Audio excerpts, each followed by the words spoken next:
আমার দুটো ছেলে আছে, আজকে সারাদিন দেখি নেই ওদের। ওরা খালি ঘুরে ঘুরে খাবো ওই ধান্দা ওদের। লাট সাহেবের বেটা ওরা কোথায় আছে কে জানে, আজকে দেখছি। আসুক,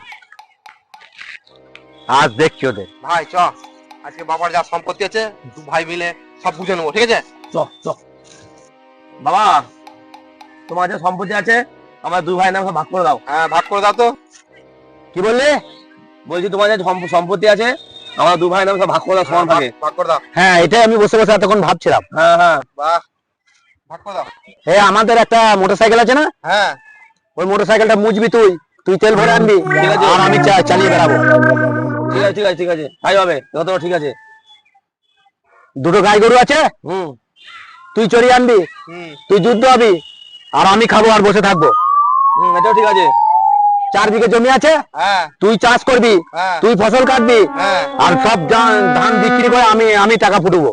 ঠিক আছে বাবা তো খুব চালাক তো, সব নিজে আমাদের খাটি খুটি সব নিয়ে নেবে। হ্যাঁ। দাঁড়া, ব্যবস্থা করছি। হ্যাঁ, কি ভাবছে কে জানে ছেলে দুটো। और अभी तो रुको, क्लाइमैक्स अभी बाकी है। তাহলে আমি বিষ আনবো, হুম, ও গুলবে, হ্যাঁ, আর তুমি খাবে। হ্যাঁ, হারাম ছেড়ে দাও, হ্যাঁ, দাও।